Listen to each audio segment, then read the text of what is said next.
For the integration of the penitentiary recovery principle, various sites, site selection criteria, and statistics were analyzed to pick the best possible site for the project.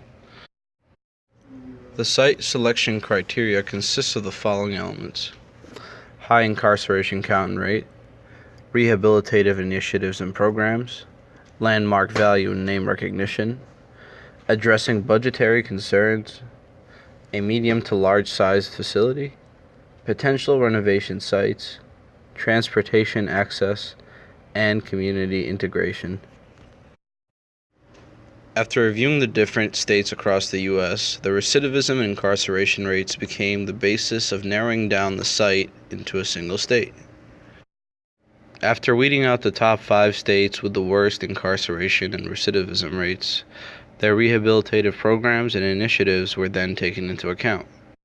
With this assessment, we are able to fulfill the 2 precursors to our focus goals: the imprisonment and treatment of those convicted. This, along with a lot of theoretical and historic precedents, became a good base to select the best state and the best site. To help narrow down the site selection in the United States, I analyzed the incarceration rates between the year of 2012 and 2013 across the board in all 50 states.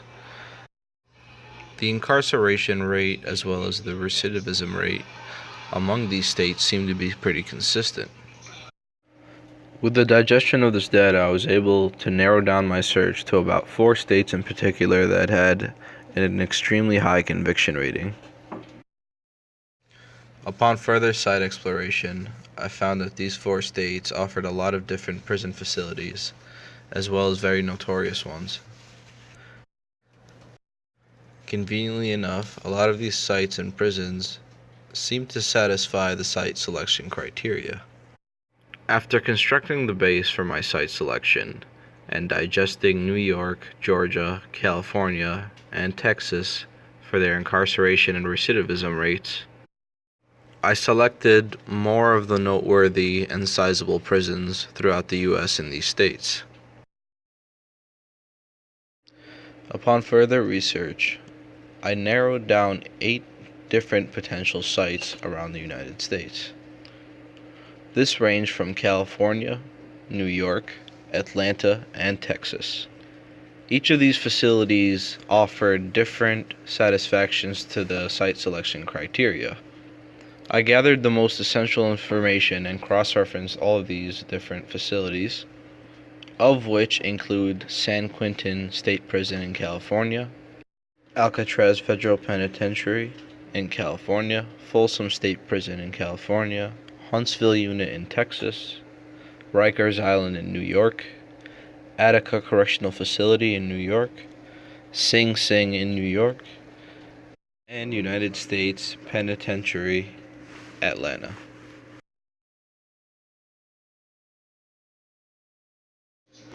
When comparing and contrasting all these different prisons and facilities side by side, all the different site advantages and disadvantages become very clear, and ultimately I'm left with 2 choices: San Quentin State Prison in California and Rikers Island in New York. Due to the substantial amount of research and data Rikers Island closure has offered, it has become the more feasible location. There have been talks of the budgeting counterbalances, as well as proposals of 2 new prison facilities, as well as rehabilitating 3 old detention centers around New York City. With this, the scope of the project has become more broad and allows it to make a greater impact. With the pursuit and the proposal of the Rikers Island closure, the penitentiary recovery principle will have great ground and impact due to the location and over exceeding the site selection criteria.